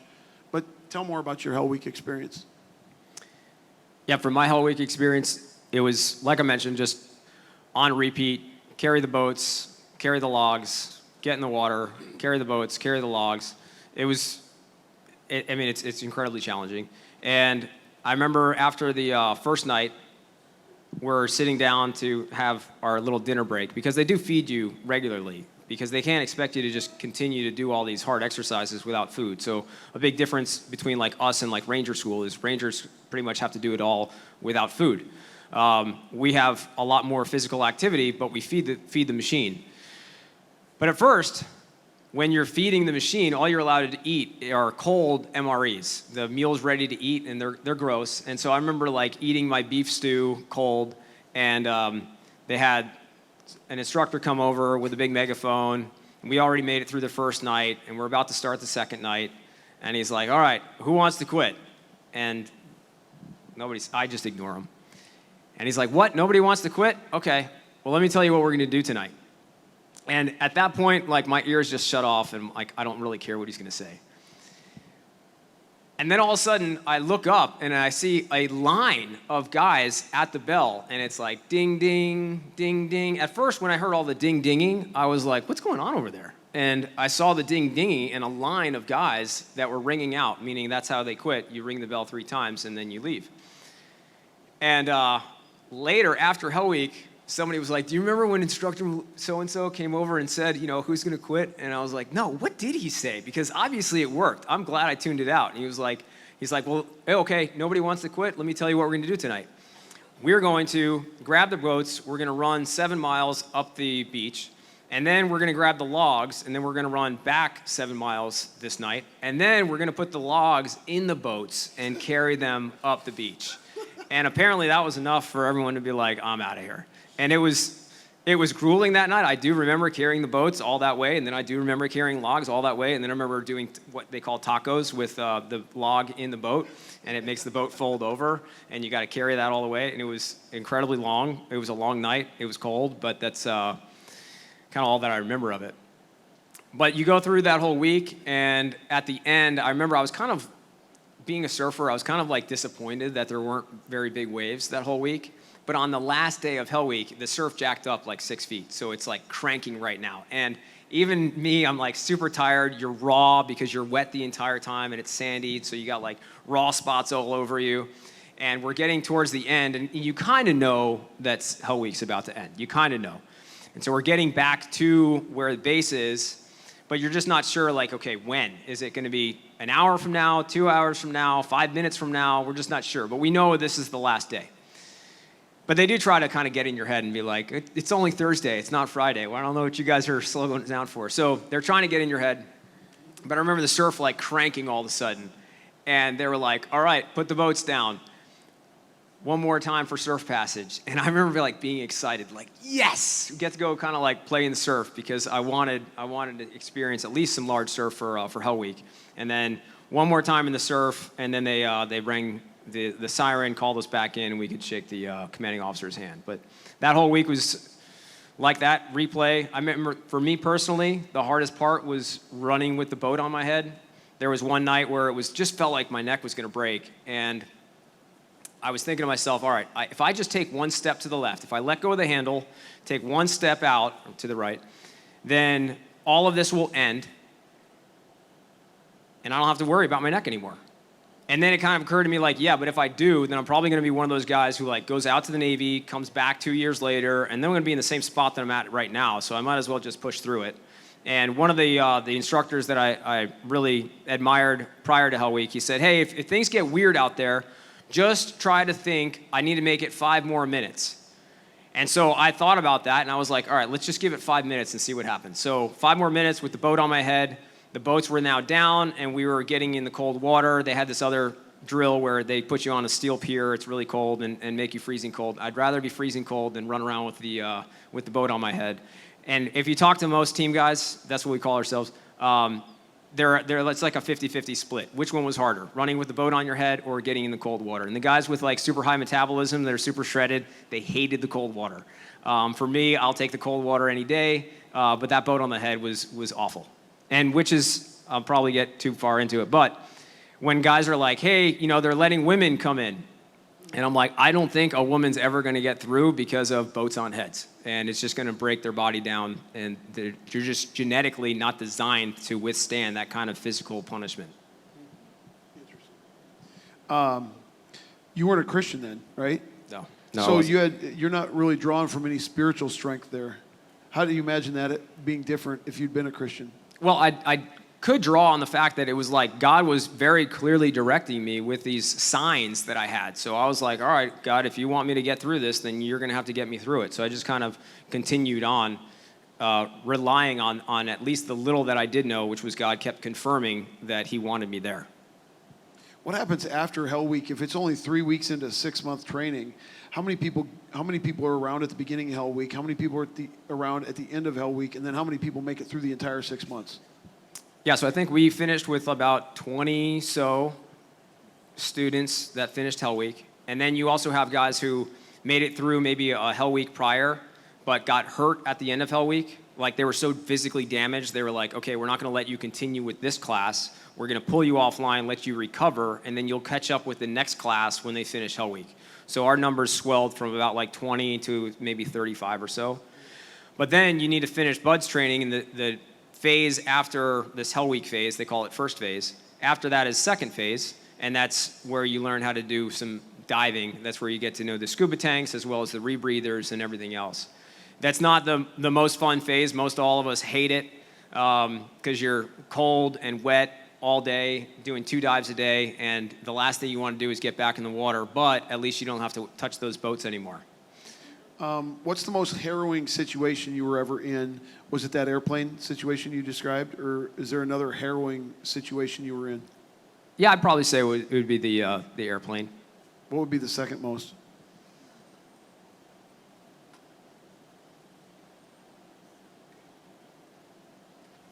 I don't know. I mean, there were some training environments that the weather was like really bad, and we were kind of like, well, we should just do it anyway. And I think a lot of bad things could have occurred in that regard. I remember doing one training thing off of Africa where one of my new guys, it was his turn to go up this ladder. And so we're doing this ship boarding exercise. And the waves were really high, and he was on the windward side, meaning that's where all the wind comes on. And the waves were really big, short period. It was a high hook, meaning it was a really high caving ladder. And when he had finished BUD/S and then went through airborne school, he had broken his femur really bad. And then he was an older guy, and so he looked up at it, and he was not jumping on the ladder. My boat was over on another side, and we kind of had an easy hook on this particular run that we were doing, and so we were able to jump on and finish this little exercise. And then the other boat, because this older guy didn't jump up on the ladder, they were like, you know what, it's too sketchy, let's go reset and take the easy side. And I was like, that was a smart move, right? Well, my officer in charge was like, really, his ego was hurt because he wanted to prove to some people that were watching that they could take this hook, and he had to eat it and say, no, okay, I guess we can't, and went over to this other side. And he was really upset with me because I wasn't punishing that one guy for not jumping up the ladder. And I was like, are you insane? The weather conditions that we were training in were pretty sketch already, and to make him do something else, understanding what all the other risk factors were involved, I'm glad we didn't make him do that. So I wasn't going to make sure that everybody did something stupid. I was, I guess, very fortunate in that regard of being able to see the environment for what it was and manage risk accordingly. Talk about SEAL training missions compared to the pressure to stand up to moral convictions. I think it's this is what they're saying right here. I think this is an unexpected issue young men face, probably young women too. Facing physical and mental challenges feels strong, but moral convictions seem more difficult to uphold. Facing dangerous people who want you dead seems easier than facing, for instance, teammates who have your back. I don't know what they mean by that, but the idea of the strength required to get through training, for example, compared to the strength required to maintain moral purity or whatever. Sure. You know, with maintaining your moral convictions, because you're around this team, and this team is willing to die for you, and they expect you to be willing to die for them, and to do whatever it takes to make sure that your team does well and comes home safe. And so this is where this brotherhood is so critical, and this is why they'll kind of like look at you funny of, well, how come you don't hang out with us all the time? How come you're not participating in all these other activities that we do? And so this is where people are kind of like wondering, like, well, how much do I need to gravitate and be just like everybody on the team? And I appreciate Darryl Strawberry's testimony of like, well, the mission here is to win. The mission here is not to go party and fornicate, right? So with that in mind, I've also seen some Christians come in. I remember one in particular. He grew up in a great family, great testimony, homeschooled, beautiful wife, couple of kids, went to SEAL training, made it through, checked in as SEAL Team 5, and he was surrounded by a bunch of guys that were like, all right, new guy, you know, you're coming out with us. And so he went and participated and compromised his convictions in order to fit in. And his wife was upset, and he was starting to lose his marriage. And they, talked to the pastor, and the pastor was like, dude, what are you doing? He's like, well, that's just the way it is. And meanwhile, by this time for me, I was like, that's not the way it has to be. And what I watched, because I watched this young man, I watched him, his wife left him. His wife ended up cheating on him with another SEAL, which meant that SEAL had to get in trouble and get kicked out. And, it was just a major mess. And he lost it all because he wasn't willing to stand for his convictions. I've also seen other Christians come in who are just kind of like, this is me. This is who I am. I want to destroy the enemy. And they've maintained their testimony. They don't drink. They're maintaining and waiting for marriage. They meet their girlfriend. Everyone knows. I mean, like, my wife and I, we met after my second deployment, and I was an urban warfare instructor, like I had said. And the guys knew, that I had been kind of trying to live a new life. I met my wife at a Bible conference. And after I met her, I was like, all right, I don't really know how to do this the Christian way. So I went back and called her dad, because I knew he was a pastor of a church. So I called the church, talked to him, said, I had a nice conversation with your daughter. I'd like to talk to her some more. And he said, all right, okay, well, I'll take a week and pray about it. He also did a background investigation, called our pastor, and tried to find out all the things. And a week later said, yes, this is her phone number. You can go ahead and call her. And I would go and visit her in Bible college, but the rule was we were always chaperoned, which was really great, for this 2 years of a long-distance relationship. Anytime I was with my girlfriend and then fiance at the time, I was always chaperoned with either her parents or one of her brothers and sisters, which meant I got to know her brothers and sisters before we got married. So then when we were married, I wasn't just the guy their sister married. I was now very much a brother-in-law. And so the guys that I was working with knew that, look at Drew, he's 29 years old and he's chaperoned, and doing this kind of a thing. But what I also realized, and from watching other guys who had done this before me, is that dudes respect it. They might mock it at first, but when you maintain your convictions, they have no choice but to respect you for maintaining them in the first place. So like Daniel and his three buddies who refused to eat the meats of the king, I'm pretty sure there was a whole lot of Jewish boys that went away, and only 4 that we know about actually abstained, which means the other guys compromised. Well, God made sure to record those ones, because why? Because they maintained the testimony. And there was other people who might not have agreed with it and didn't like them, and then maybe set them up even later. At the same time, it seems like there's definitely a respect for it, and I saw that play out many times with Christians inside the SEAL teams, guys that had the moral conviction to stick to it. Their other guys respected them, so long as they did what a SEAL is supposed to do, which is look out for their buddy and have a bloodthirst for the enemy. This person says, you're doing so well. Thank you for being up here. We hear you talk about your SEAL training. How about your scripture training? How has your the discipline that you learned through being in the Navy, going through SEAL training, carried over to your spiritual discipline? One of the things I like to do is wake up and get in the Word right away. And from some other books I've read, it seems like it's a good practice for anybody, no matter what kind of book you're reading. So I'm glad that I wake up, I stretch, and I read the Bible, have my coffee, have my quiet time, and partly I'm being selfish because I want to get stretched out and get warmed up before I go surf. And so this is kind of like a good way to spend an hour. But I would say it really pays off as a father, because every night I have devotions with our kids. And what we try to do with our family is we always do a song to open up, and then we do some scripture memory. We also do a Bible story, and then we pray. Sometimes I kind of like double dip, as in like we'll do a scripture song. So we'll read a Bible verse, but we'll make it into a song. And that also kind of counts as memory, or we'll actually memorize whole verses or in chapters of the Bible, which also helps me memorize a chapter. Like, you know what? I think we should memorize John chapter 1. And so I'm saying, I'm doing it for my kids so that they memorize it, but that also helps me a whole lot. So I also just leverage my kids a lot in order for my own spiritual training.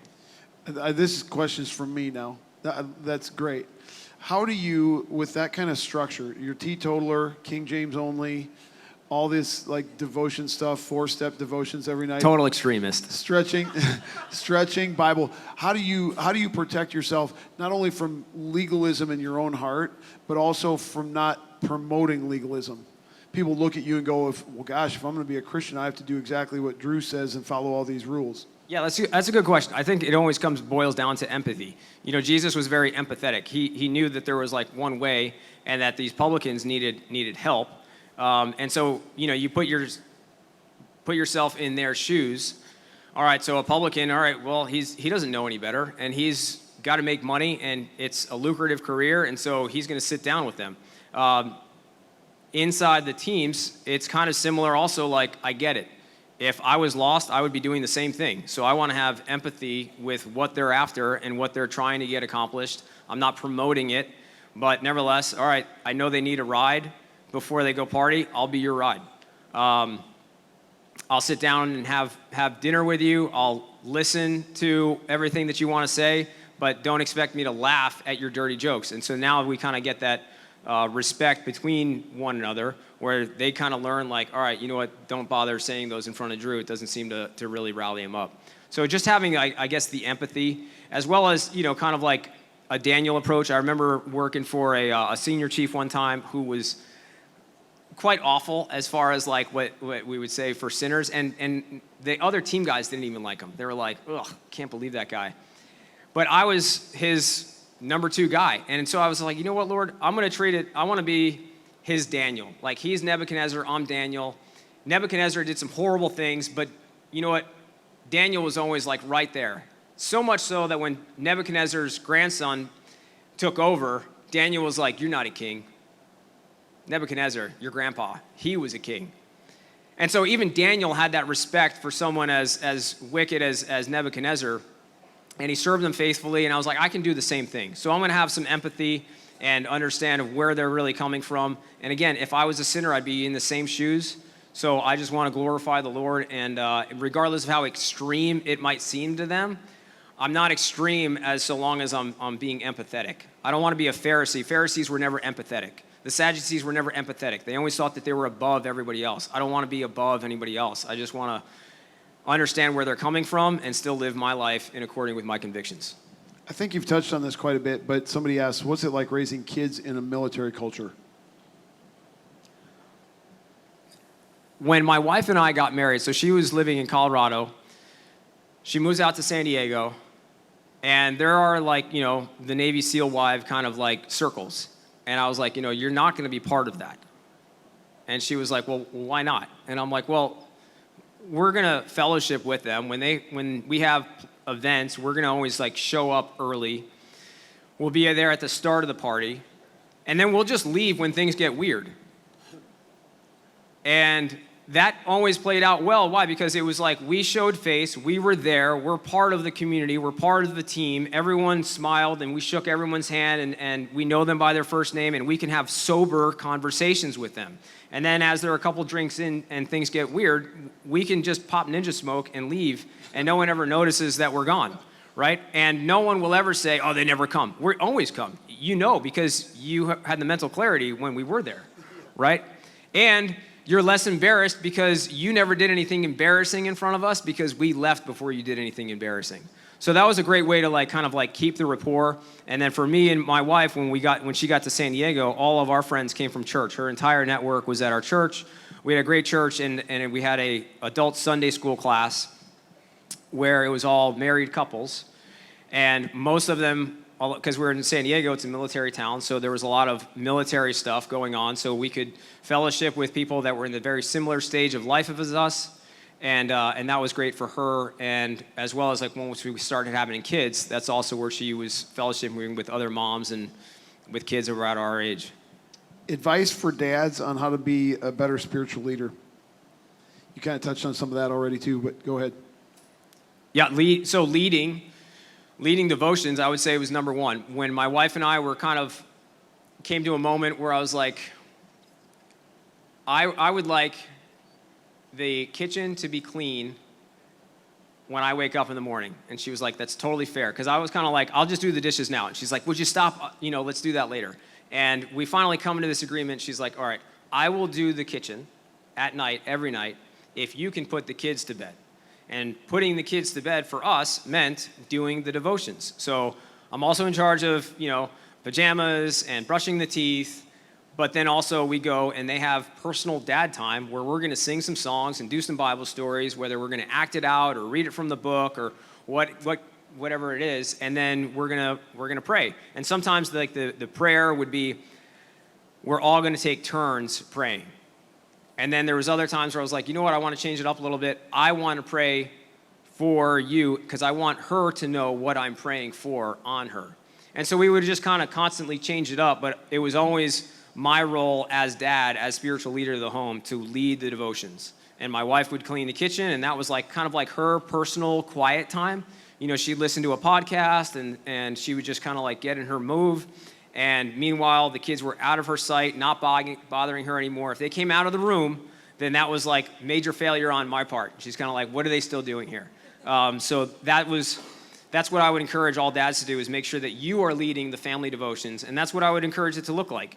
What do we do in church? We sing, we pray, we talk about the Bible, and throw in a scripture memory for a bonus. And man, you've just checked off the list. And I would also recommend, if anyone's looking for like cookies on the bottom shelf, easy tips, that should take less than 30 minutes. Less than 30 minutes, devotions should be done. If you drag it out, the kids won't, they'll just be like bored.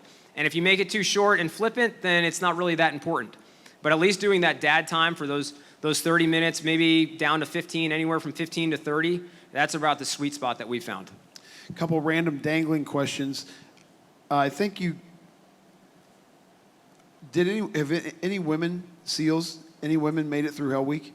No, we have had several try to get into the program, and most of them fail before they even get into the program. Then we had one female get into the program, start first phase, so day one of Bud's training.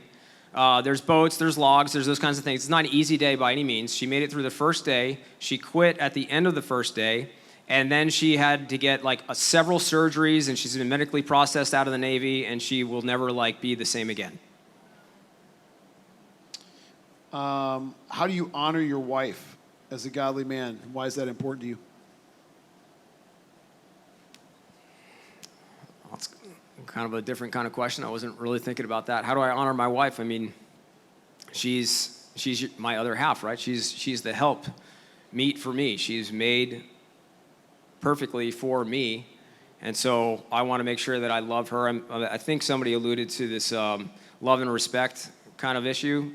For this King James enthusiast, it would be love and reverence, meaning like I need to love my wife and she needs to show me reverence. And then there's also, it's a great book and kind of talks about the cycle of like, all right, who set it off first? Did I not love her and then therefore she's been disrespectful, or was she disrespectful and then I'm unloving? But all right, then how do we get off the crazy cycle? Whoever is the most spiritually mature, right? So then you're like, okay, it doesn't matter. I just need to love on her. And so that's kind of, I guess, our answer. Another kind of random dangling question. Were there chaplains to give you spiritual guidance and strength within your SEAL teams or within the SEALs? The chaplains really didn't show up until much later in my career. I don't know why. They were just not even like part of the equation ever.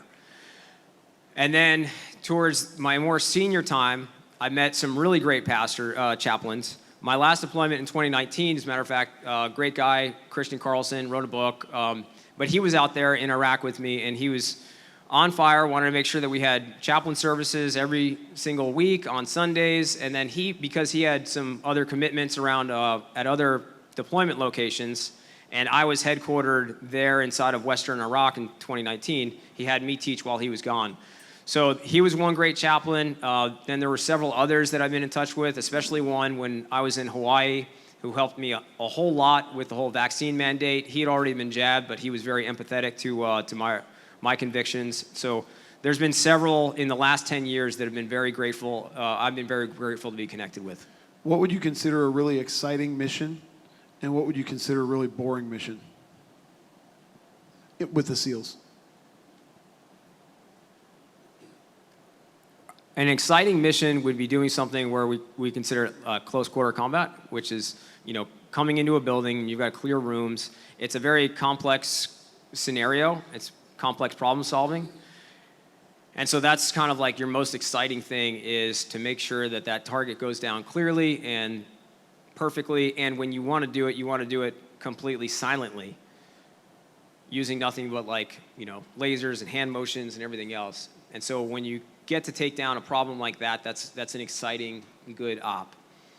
Other ops where you're just driving in vehicles because you've got to be part of the convoy. I mean, somebody's got to do the convoy, and so you do, and you're just kind of bored sitting in the vehicle. Then that would be a boring one. A Navy SEAL that I talked to one time, who had killed multiple people, told me that he did most of it with a knife. Does that sound possible? That sounds crazy.